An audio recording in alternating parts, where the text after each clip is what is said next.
نشستی زمانی که یه نفر منو انتخاب کرد با یه پوزخندی گفتی ظاهر یلدا واقعا این آقا بالاصرار نه حالا بگو ظاهری نه حالا بگو. ایشون میگه خب من انتخابمو کردم دیگه. حتی دوباره شوکه میشه میگه یلدا، ایشون میگه خب نه حالا فلانی هم اوکیه. همه جوره داره تلاششو میکنه که این آقا اسم یاسمن رو از زبونش بیاره بیرون.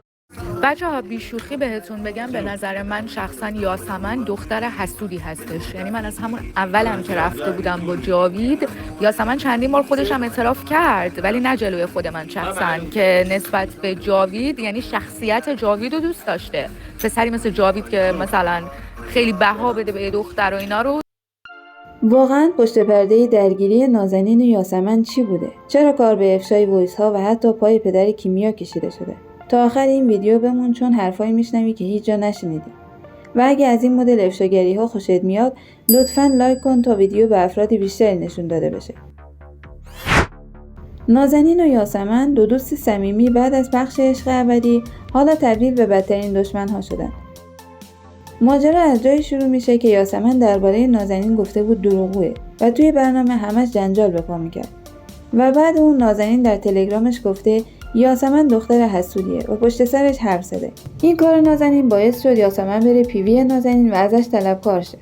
یاسمن توی وایساش گفته من رفاقت رو در حق تموم کردم. نازنین هم اونا رو توی کانال تلگرامش منتشر کرده و گفته طلبکارم شدی چون بهت گفتم. نازنین در جواب یاسمن نوشت کجا دقیقاً واسه من گذاشتی؟ چیکار کردی برام؟ میشه بگی؟ والا تو فقط پشت من حرف زدی از وقتی از برنامه رفتم.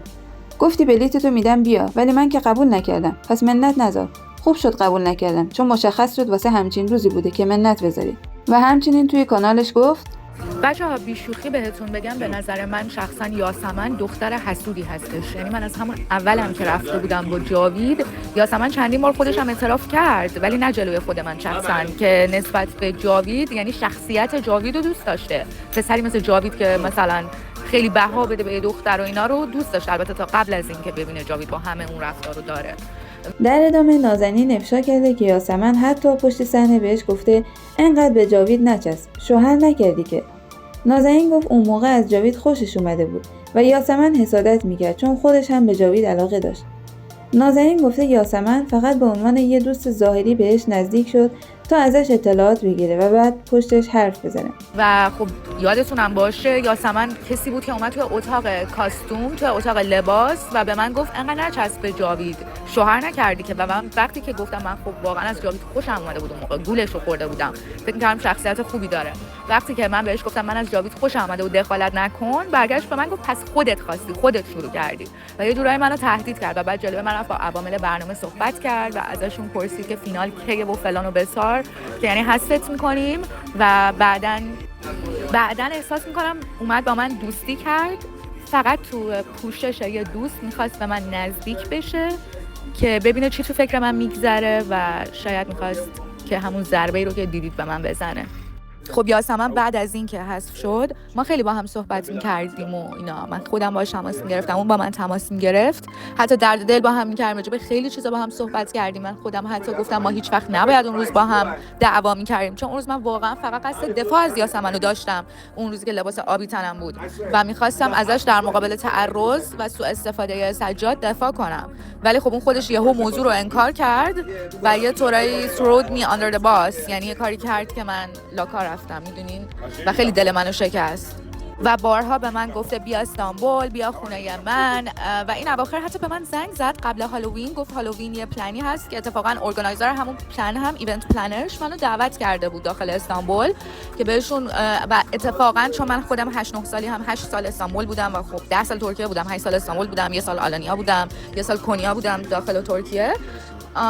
اون آقا رو میشناختم، اون کمپانی رو، و خودم هم دعوت بودم و به من گفت حتی اگه پول نداری برات بلیت میگیرم بیا و بیا خونه من بمون، که من خب نرفتم و جواب رد دادم. و حتی اگه من خودم بخوام با این خانم معاشرت کنم، من اصلا الان در موقعیتی هستم که خانواده‌ام به من اجازه نمیده، به خاطر اینکه داره عملکردهای ایشون رو نسبت به من داخل برنامه میبینه و میبینه که ایشون در یعنی در دست دوستی با من داد، ولی از اون طرف از وقتی من خروج زدم از برنامه همچنان داره پشت سر من بد میگه و به من میگن که اصلا سعی کن که به این شخص اعتماد نکنی.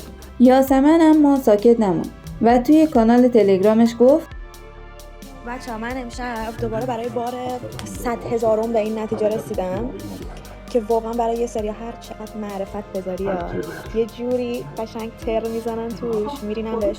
نذارید، نکنید، واقعا میگم نکنید. معرفت خودتونو اصلا صرف آدما نکنید، رفاقت خودتونو نکنید، چون لیاقتشو ندارن. واقعا میگم ندارن. تو حالا بیا جونتو واسه یه سریا بذار، پی پشتشون در بیا. کسی که لیاقت نداشته باشه نداره.